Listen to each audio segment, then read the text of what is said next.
네, 원래 한 주에 목요일이 가장 이슈가 많은 것처럼 느껴지는데 그래서 목요일에 우리가 찾게 되는 분입니다. IBK투자증권 분당 WM센터 함정남 사장과 이야기 이어가겠습니다. 사장님 어서 오십시오. 안녕하세요. 네, 오늘 더 스마트해 보이십니다. 안경을 착용해주고 오셨는데 사실상 시장 분위기부터 저희 좀 듣고 싶습니다.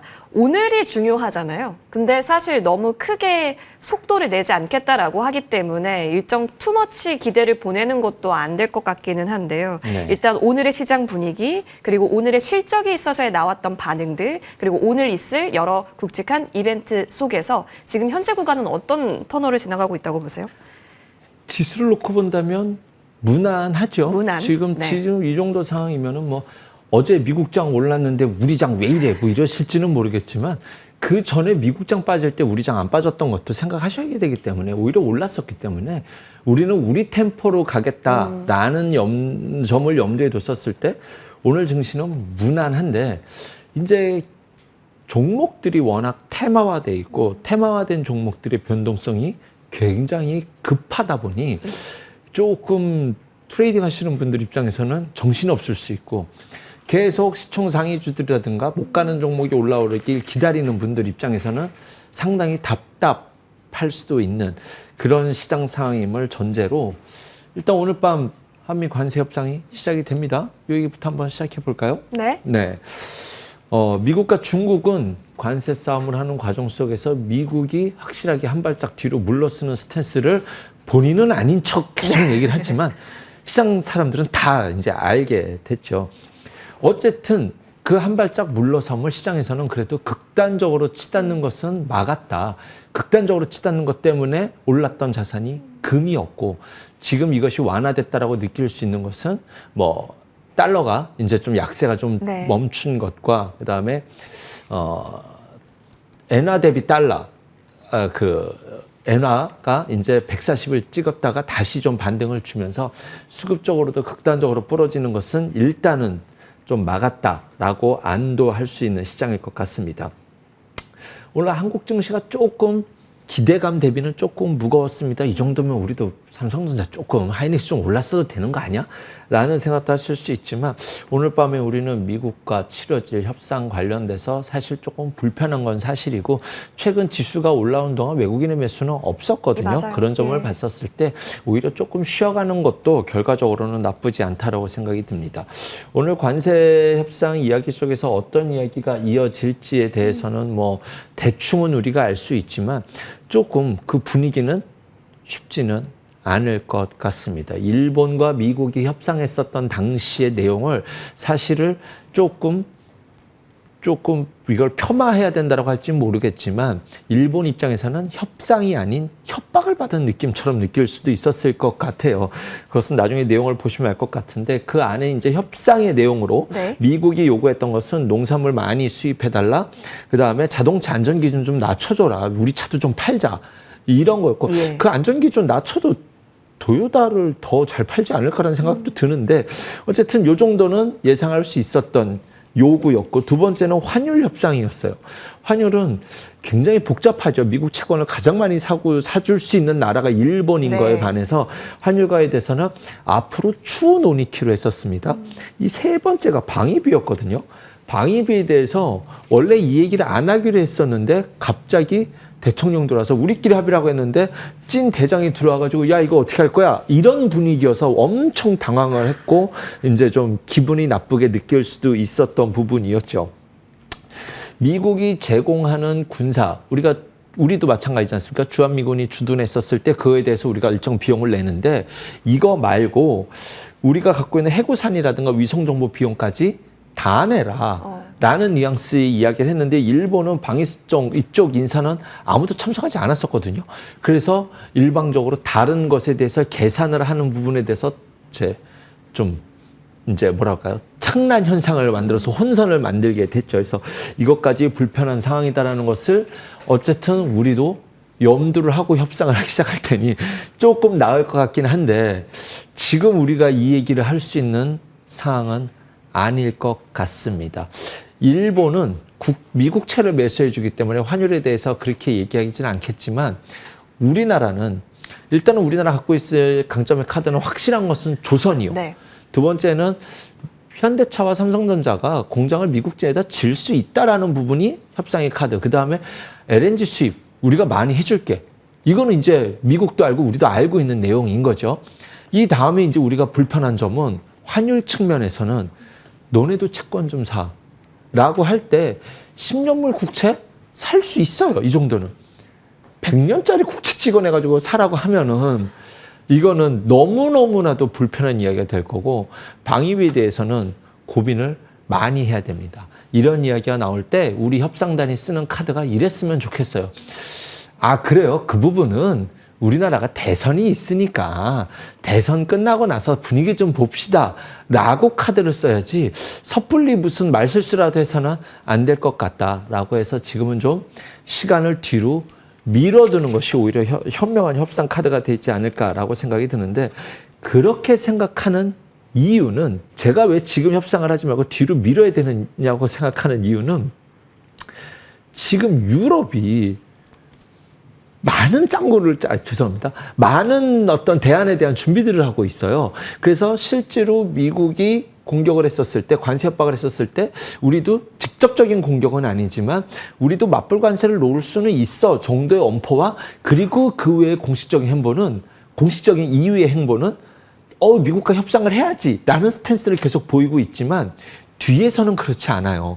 중국과 일단은 너희들 전기차에 있었던 고관세에 대해서는 없애는 걸로 다시 한번 이야기해보자. 네. 이거 지금 뒤에서는 중국과 손잡고 있는 거거든요. 2차 전지가 못 가는 핵심적인 이유가 이겁니다. 자동차가 불편한 이유도 이거고요. 네. 그런데 지금 메타와 애플에다가 지금 과징금 부과했거든요. 그러니 뒤에서 셈법을 계속 계산기를 두드리고 있는 거예요. 그래서 지금 미국이 중국과의 관세 싸움에서 한 발 뒤로 물러서는 것을 보면서 유럽도 지금이 때다라고 해서 타이밍 공격을 하고 있기 때문에 우리나라가 섣불리 여기서 미국 입장에서는 확실한 자기 편의 카드를 만들 수 있는 나라가 일본, 한국이거든요. 맞아요. 쉽게 생각할 수 있는 네네. 것이. 그런데 여기서 우리가 섣불리 줬다라고 했으면 별로 얻을 게 없을 수도 있기 때문에 우리는 할 수 있는 것은 시간을 좀 뒤로 밀어둬야 되지 않을까. 현대차도 투자 이야기를 좀 늦게 했어야 되는 것이 맞지 않나라는 생각. 네. 저희가 제 개인적인 생각입니다. 그냥 뇌피셜이라고 정도만 생각해 주시고 이런 것들 이유도 정황적인 상황을 봤었을 때 뭐 외국인이 요즘 시장 분위기에서 자기가 안 샀는데도 지수가 많이 올라왔지 않습니까? 그런데 그런 상황에서 뭐 여기서 이 지수에서 외국인이 막 공격적으로 매수할 타이밍과 정황적 상황은 아니다라는 정도로 염두에 두었을 때 외국인의 오전의 매도 기세는 좀 셌음에도 불구하고 지수가 잘 버텨내고 있고 지금 시장 상황으로 본다면 한국 시장은 조금 관망과 테마 순환매는 지속될 수 있을 것이다 정도로서는 뭐 납득이 할 수 있는 상황이 되지 않을까 생각해 봅니다. 알겠습니다. 장 막판에 외국인이 코스피 시장에서 매도폭을 확 줄이긴 했네요. 어떤 네. 의미인가는 좀 봐야 될 것 같고 오늘 장은 물론 마이너스권에서 맞췄긴 했는데 오늘 이후에 앞으로의 시장 분위기 그리고 뉴스 더 주목될 것으로 보여집니다. 말씀해 주신 부분에 있어서 지금 정말 역학관계가 뛰어난데요. 그럼 섹터로 조금씩 하나씩 들어가 보겠습니다. 일단 원전주요. 어제도 미국 원전주 흐름이 나쁘지가 않았어가지고요. 네. 오후 들어서 원전주의 흐름 포착되는 것도 있긴 합니다. 두산 에너빌리티도 그렇고요. 네. 늘 강조를 해주셨던 섹터임은 저희가 잘 알고 있습니다. 지금 뭐 봐야 돼요? 두산 에너빌리티가 은근히 세요. 많이 올라왔어요. 네, 두산 맞아요. 에너빌리티 많이 올라왔습니다. 근데 다른 원전주들이 박자를 못 맞춰가고 있다라는 것으로 봤었을 때 두산 에너빌리티는 가스터빈 때문에 가는구나 라고 이제 생각을 했었죠. 다른 원전주들은 두산 에너빌리티가 이 정도 올라왔으면 펄떡펄떡 뛰었어야 되거든요. 그죠? 근데 다른 원전주들이 나쁘지는 않아요. 예를 들면 우진엔테, 지투파워, BHI는 좀 올라왔죠. 예. 그래도 그 외에 다른 원전주로 보일 수 있는 것들은 갈 것 같기는 한데라는 뉘앙스 안에서 이 정도에 이제 쫓아오지는 못하고 있습니다. 근데 이제 리포트가 하나 나왔어요. KB증권에서. 대형 원전도 좋다. SMR도 좋다. 가스터빈도 좋다. 이거 진짜 셋 다 좋은 거 맞거든요. 두산 에너빌리티는 좋은 거 맞아요. 그래서 고루 삼박자가 고루 갖춰졌기 때문에 2027년부터는 수주도 기대되고 뭐 실적도 기대된다.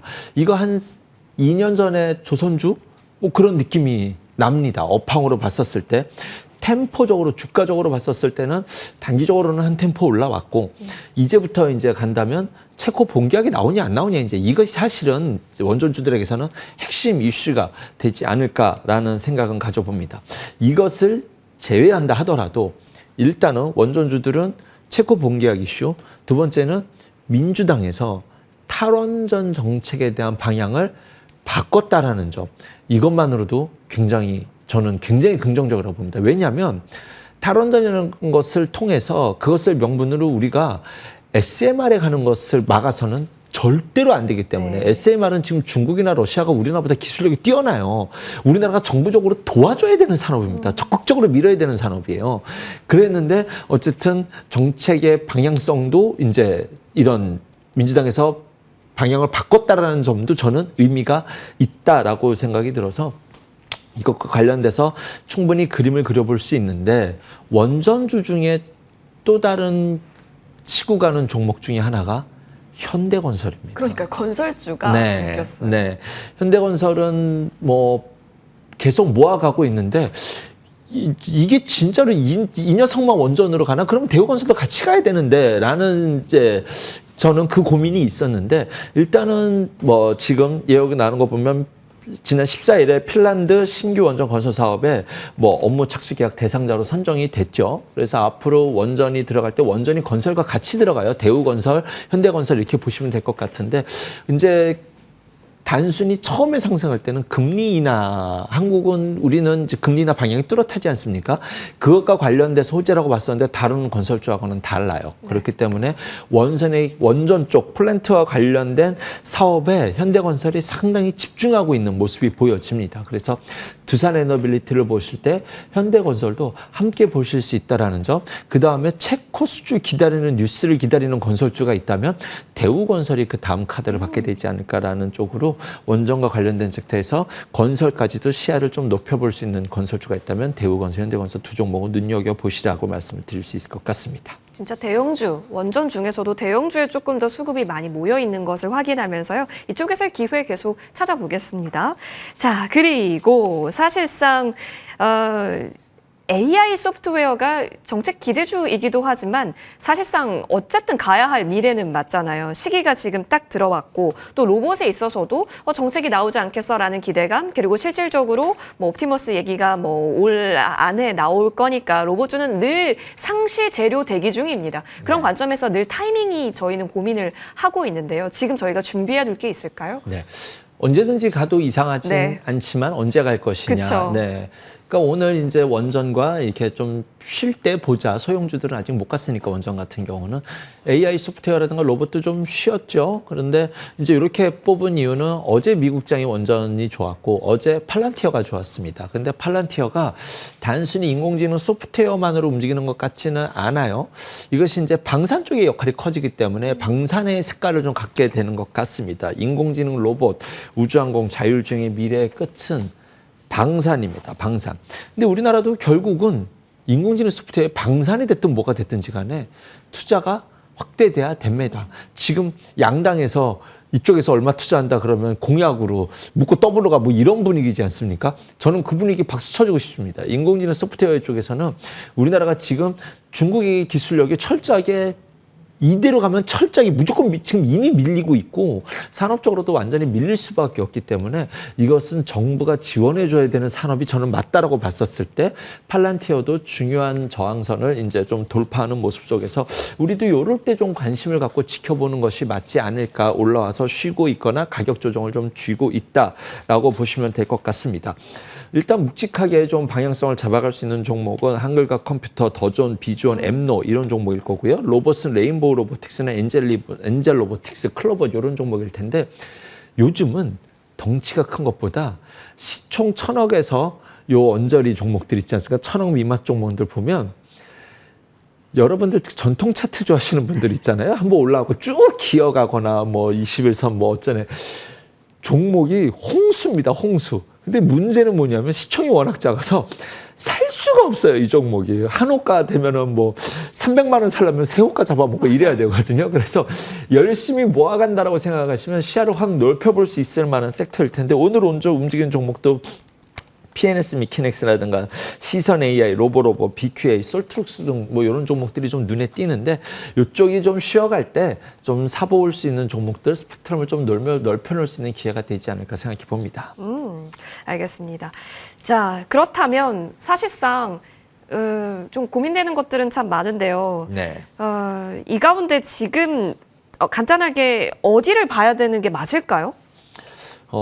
지금 시간이 짧아서 네. 뭘 물어봐야 되나 고민하시는 맞아요. 것 같아요. 네. 신재생이 바닥에서 확짝 올라왔습니다. 그죠? 뭔지 아실 거예요. 수소, 태양광, 예. 그다음에 수소 때 풍력까지 쭉 올라왔다가 그 다음날 갭상승이 너무 컸었어요. 그리고 어제 빠지고 오늘 빠졌거든요. 그러면은 내일 아침이면 재매수 구간으로 들어오지 않을까? 이 정도로 기술적 트레이딩으로 말씀드리도록 하겠습니다. 좋습니다. 한종남 사장님과 이야기 나눠봤습니다. 오늘 실적데이였네요. 오늘도 고생 많이 하셨고요. 이어지는 머니투데이 방송과 함께 이번 주 저희와 끝까지 파이팅 세워보시죠. 저희는 여기서 물러납니다. 고맙습니다.